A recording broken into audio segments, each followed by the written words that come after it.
The next morning, Arjun woke to Priya's sharp gasp. He threw on his robe and followed her to the window. The transformation was total. It was no longer a farm. It was a dense, humid, primeval jungle. The 6 acres had not simply grown, they had exploded. Vines as thick as his arm corkscrewed toward the roof. The squash plants were monstrous, their leaves the size of dinner plates, casting deep, unnatural shadows. The small bean shoots he planted yesterday had become a terrifying thicket of deep violet and emerald green.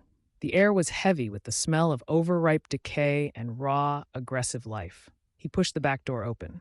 The air hit him like a physical blow, humid, hot, and heavy with a metallic, sweet scent. A single, enormous tomato, the size of a pumpkin, hung from a towering vine, pulsing with an internal, terrifying luminescence. My God. We did it, Arjun. The legacy. Look, the runner beams. I can make that curry you love.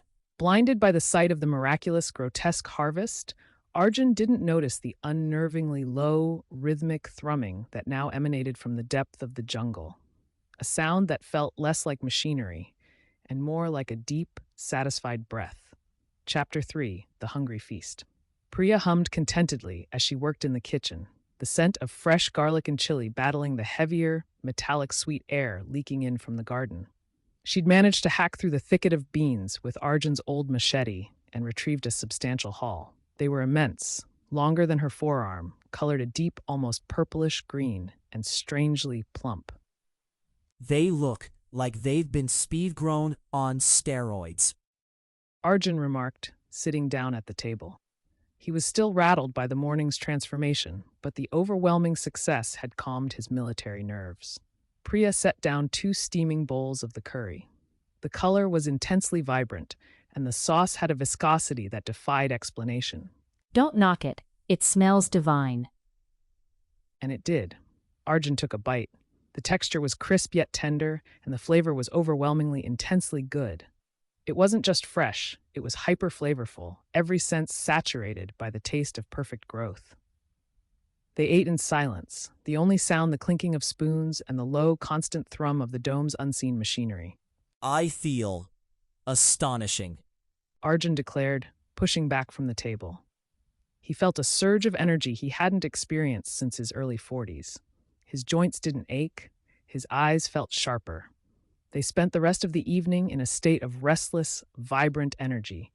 They talked about all the exotic crops they would plant next, the money they would make, the quiet, fulfilling life they had earned.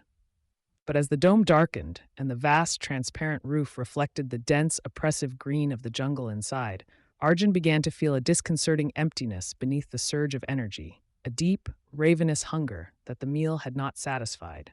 Around 10 o'clock, Priya finally drifted off in the chair, and Arjun followed, collapsing into a heavy, dreamless sleep, the metallic sweetness of the beans clinging to his palate. At 2:17 a.m., Arjun woke instantly, the way a soldier wakes in a trench when the line has moved. Did you hear that? Priya was sitting bolt upright beside him, her face pale in the darkness. Arjun strained his ears against the low background thrum of the dome. At first, nothing. Then it came again, a high, rapid sound, wet and erratic, originating deep within the jungle they had created. It sounded exactly like giggling, but it was followed immediately by a deeper, guttural noise. It wasn't human. It was heavy, wet, and rhythmic, a sound like something enormous chewing. It's an animal, a fox, maybe a coyote. They've breached the fence. But Arjun, Manager Thorne said no pests.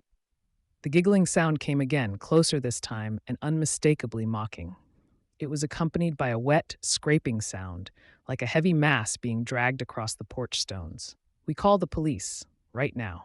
He grabbed the phone, but the silence on the line was instant and absolute. The line was dead. He twisted the receiver off the cradle. The copper wire was cleanly severed, just outside the house where it entered the dome. No, Arjun. Look. Priya was pointing through the window. The enormous, pumpkin-sized tomato Arjun had seen earlier was gone. In its place, where the vine should have ended, was a gaping, circular tear in the metallic reinforced fly screen of the window. And just beyond the glass, pushing through the gap, was a single, monstrously enlarged runner bean, curved like a grotesque smile and slowly opening its seam. From inside the bean, where the edible seeds should have been, gleamed an impossibly dense cluster of tiny, wickedly sharp white objects. They looked exactly like teeth. The bean giggled.